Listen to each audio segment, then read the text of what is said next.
ರಸ್ತೆ ಇದು ಅಂತ ಆರೋಪ. ಹೌದು, ಶ್ರೀಮಂತರಿಗೇನೆ ದುಡ್ಡು ಕೊಟ್ಟು ಹೋಗೋರ್ಗೆನೆ ಎಲ್ಲರಿಗೂ ಆಯ್ತು. ಒಂದು ಪ್ಲಾನ್ ಆಫ್ ಆಕ್ಷನ್ ಕೂಡ ಕೇಳಿ ಅವ್ರಿಗೆ. What is this plan of action? ಒಬ್ಬ MP ಆಗಿದ್ಕೊಂಡು ಒಂದು ದಿನ ಪ್ರೈಮ್ ಮಿನಿಸ್ಟರ್ ಹತ್ರ 10 ರೂಪಾಯಿ ದುಡ್ಡು ಕೊಡಿಸಿಲ್ಲ. What is this plan of action to Bangalore? MP ಏನು ಮಾಡಿದ್ದಾರೆ? ಅವ್ರ ಸರ್ಕಾರ ಐತಲ್ಲ, ಏನು ಮಾಡಿದ್ರು ಪ್ಲಾನ್ ಆಫ್ ಆಕ್ಷನ್? ಯಾಕೆ ಅವರು ಟ್ರಾಫಿಕ್ ಪ್ರಾಬ್ಲಮ್ ಸಾರ್ಟ್ ಔಟ್ ಮಾಡಲಿಲ್ಲ? ಯಾಕೆ ಕಸಕ್ಕೆ ಟೆಂಡರ್ ಕರೆಯೋಕ್ಕಾಗಲಿಲ್ಲ ಅವ್ರ ಕೈಲಿ?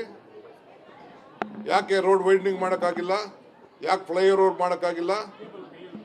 ಏನು ಮಾಡೋಕ್ಕಾಗಿಲ್ಲ ಅವ್ರ ಕೈಲಿ. ನೀವೆಲ್ಲ ಕೇಬಲ್ಗಳೆಲ್ಲ ನೇತಾಡ್ತಾ ಇರೋದು. ಸಖತ್ ಖಾರ, ಬಣ್ಣ ಮತ್ತು ರುಚಿ ಆಚಿ ಚಿಲ್ಲಿ ಪೌಡರ್ ನೋಡ್ತಾ ಇದ್ದೀರಾ ರೋಡಲ್ಲಿ? ಯಾಕೆ ಕಟ್ ಮಾಡಿಸ್ಲಿಲ್ಲ ಅದನ್ನ? ಎಲ್ಲ ಮಾಫಿಯಾ ಜೊತೆ ಸೇರ್ಕೊಂಡು ಬೆಂಗಳೂರನ್ನ ಹದಗೆಡಿಸಿ ಇಡೀ ರಾಜ್ಯನೇ ಹದಗೆಡ್ಸೋದಕ್ಕೆ ಇವತ್ತು ಜನ 140 ಜನ ಇವತ್ತು ನಮ್ಮನ್ನು ತಂದು ಇಲ್ಲಿ ಕುಣಿಸಿರೋದು. We will do our work. We are committed. ಈ ರಾಜ್ಯದ ಬೆಂಗಳೂರು ಗ್ಲೋಬಲ್ ಸಿಟಿ ಇದು.